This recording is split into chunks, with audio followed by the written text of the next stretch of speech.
Hey guys, welcome back to Quarantine Marketing, and this episode we're covering over Chapter 2 in Tony Robbins' Unlimited Power. Chapter 2 is The Difference That Makes the Difference.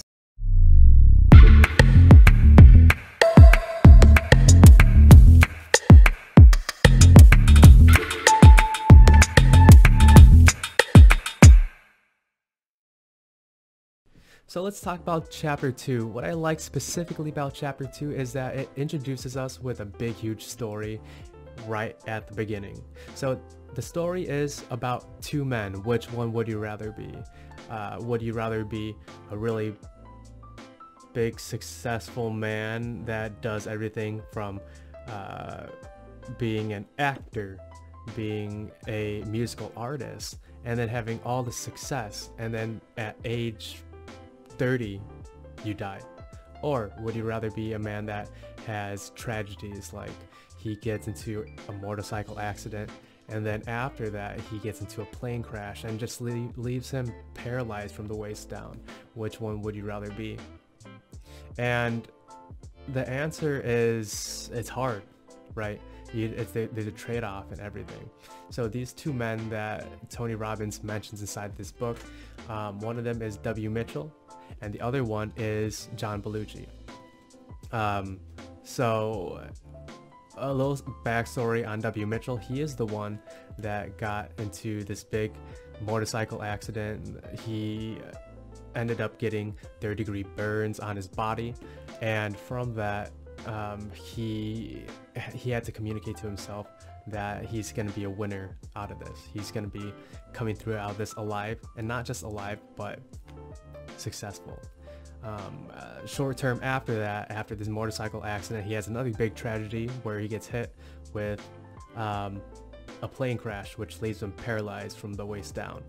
The big thing that Tony Robbins wanted to make in this is that he could have chose so many different ways to come out of this, but he chose to be on the bright side, right? You lost your legs, you're facially scarred.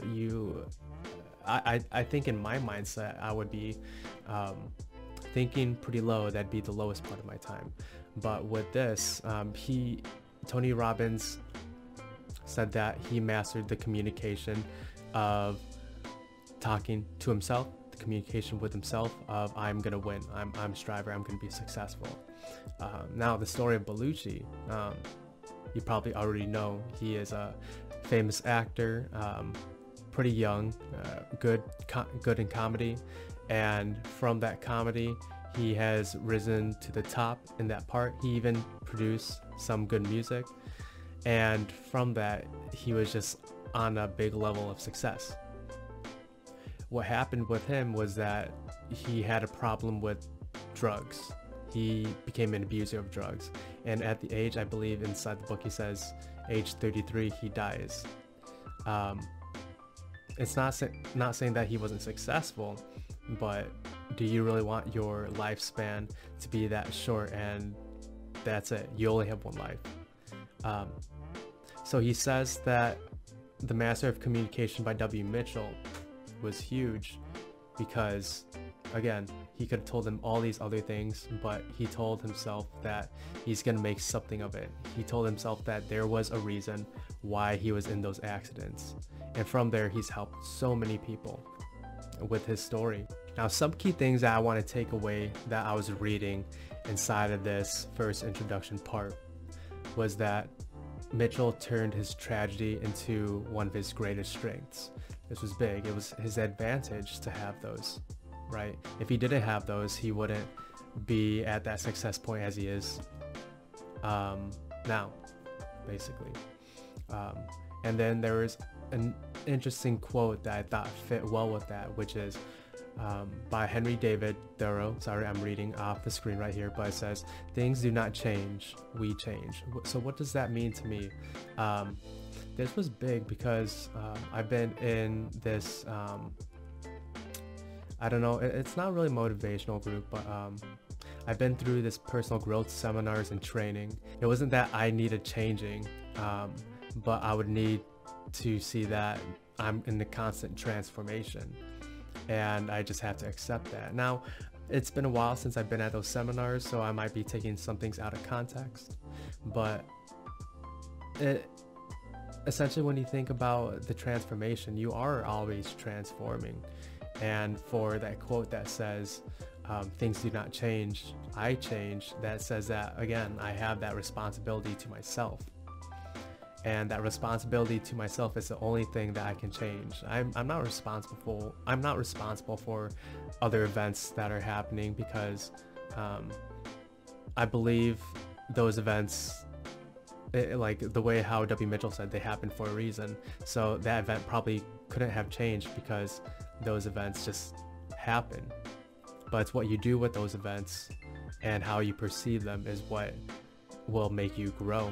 Now, in this book, they talk about a specific type of language inside that they say is NLP, or Neuro-Linguistic Programming. Now, the two main men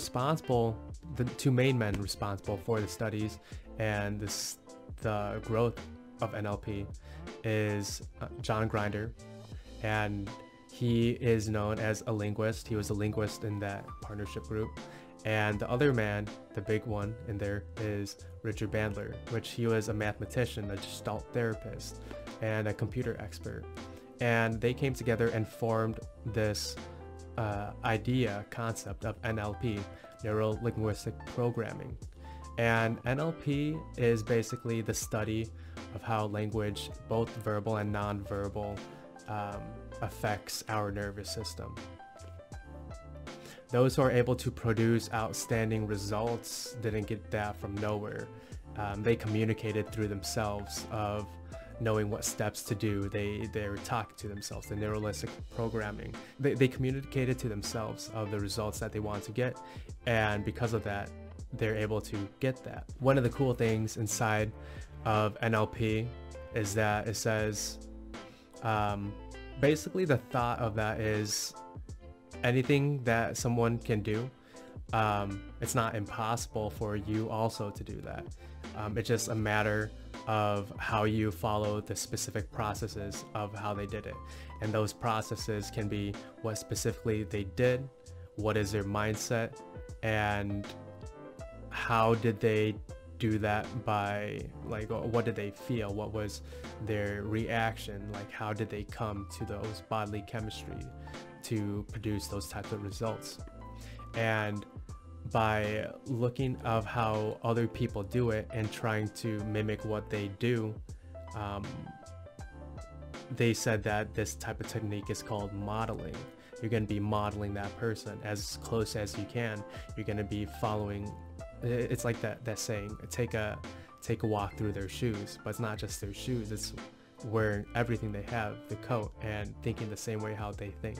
If I want something specific, right, and I see someone else that does that extremely well, this tells me that I have to look at them and say, hey, I'm gonna model this guy. I want to have their same type of success or even better. The first thing that you're gonna do is say that I'm going to model them. I'm gonna model their process. I'm gonna copy their process. And that's how you get their level of success or even better. But again, it's what you decide to do. You can change your results. If they're not doing good by doing the way how you're doing it, then find someone else that does it successfully. Now, I'm reading off the screen right now, and Tony Robbins came up with a cool, I think he coined the term, but he calls this type of process finding optimum performance technologies, right? And it is the processes that people do to produce these desired results that they want to achieve. And they do it effectively and consistently. And there's three main ingredients that he says in that that these optimum performance technologies have, and one of them is a belief system. What do I find is possible or impossible? This will tell myself of things that I can do or can't do. And something that I thought inside while hearing this is, am I limiting my belief or am I unlimiting my belief? based on that. Am I limiting my thoughts? Am I unlimiting my thoughts? So just take a thought on that.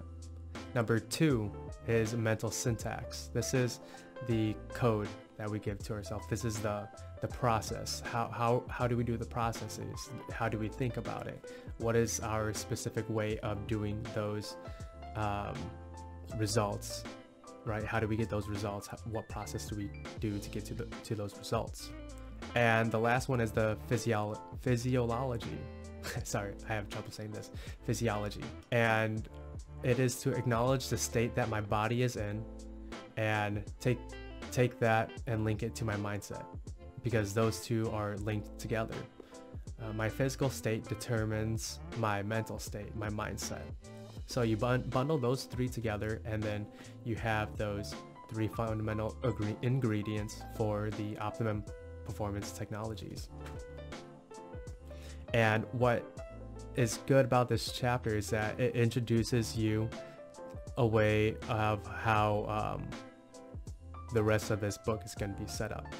And by knowing these this language of NLP, it's going to help you guide yourself in a way that you want. So that is going to be the end of my discussion for my part in the book club. If you like more, if you want to share something more, write down in the comments, and please subscribe to the Quarantine Marketing channel if you find this video interesting, right? Or not. It's up to you. You have the control on that. But if you are wanting to do something different with your life, if you think things are in a rut, I strongly suggest getting this book. Start out with Unlimited Power and follow my journey on this book for the Quarantine Marketing Book Club. Okay, so now that I said my spiel, thanks for watching, and I will see you on the next chapter of Unlimited Power. See ya.